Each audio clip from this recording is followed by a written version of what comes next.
conquête de la souveraineté passe avant tout par l'exploitation des ressources nationales au profit de nos populations.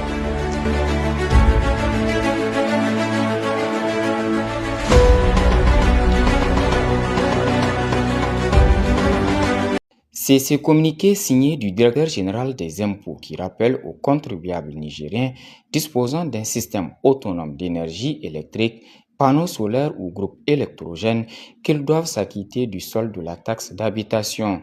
Il ne s'agit nullement pas d'une nouvelle taxe car la disposition existe depuis 2018, a rappelé la Direction générale des impôts. Alors, il ne s'agit pas d'une nouvelle taxe. Cette taxe existe depuis 2018. Elle a été instituée par la loi des finances numéro 2017-82 du 28 novembre 2017 portant loi des finances pour l'année budgétaire 2018. Actuellement, cette taxe se trouve toujours dans le Code général des impôts à travers les articles 169 duodécises à 169 quatervices et 1085 ter. Alors cette taxe, ce qu'il faut rappeler, ce n'est pas une taxe sur l'électricité, ce n'est pas une taxe sur l'énergie. Il s'agit d'une taxe qui vise l'habitation, comme son nom l'indique. Nous avons utilisé les compteurs ou bien la facture d'électricité parce que c'est l'un des moyens les plus efficaces pour nous d'appréhender les différentes habitations. Ainsi donc, les contribuables qui ont un compteur d'électricité, ils payent cette taxe-là mensuellement à travers leur facture d'électricité. Et ceux qui n'ont pas de compteur GELEC, qui ont donc ce qu'on appelle des systèmes autonomes d'énergie, les panneaux solaires ou les groupes, pour question d'équité, ils sont aussi concernés par cette taxe. Mais en la matière, il n'y a pas de doublon. Lorsque vous payez déjà votre taxe à travers la facture d'électricité et que d'aventure vous disposez d'un système autonome, des panneaux solaires ou bien des groupes, on ne vous demandera pas de payer cette taxe une deuxième fois. Non, c'est soit l'un ou soit l'autre. Et ce qu'il faut rappeler, c'est que cette taxe-là, elle dépend de la puissance de votre compteur. Et les tarifs qui sont prévus varient de 200 francs à 7000. Aujourd'hui, la plupart des ménages que nous avons au Niger ont des compteurs de 3 kW. Et les compteurs de 3 kW, le montant qui est payé pour ces compteurs n'est que de 200 francs.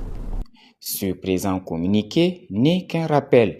Il entre dans la droite ligne de la promotion du civisme fiscal et de l'amélioration de la qualité des services de la DGI afin d'éviter aux contribuables des pénalités, a précisé Mohamed Gueye, membre de la cellule chargée des réformes et programmes.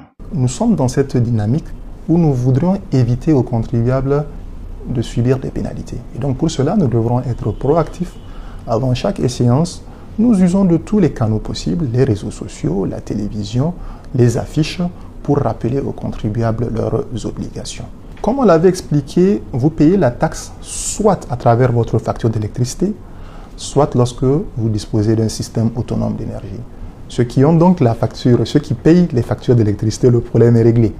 Mais ceux qui n'en ont pas, ils doivent faire une déclaration auprès du service des impôts. Il y a un imprimé spécial qui a été conçu à cet effet. Et cet imprimé doit être servi et déposé au plus tard le 31 janvier de l'année d'imposition. Et en procédant au dépôt, le contribuable est invité à s'acquitter de 50% du montant de la taxe annuelle.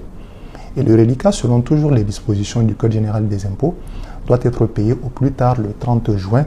Et c'est ce qui est d'ailleurs l'objet de communiqué que vous avez vu récemment sur nos réseaux sociaux. La taxe d'habitation des contribuables non connectés au réseau électrique est largement visible dans ce tableau d'identification du contribuable, de ses installations, le tableau de conversion, celui de la liquidation de taxes, le volet tarifs et paiements. Le montant varie de 200 francs CFA pour les compteurs et installations traditionnelles dans les habitations à 7000 francs CFA pour les grandes entreprises et autres industries.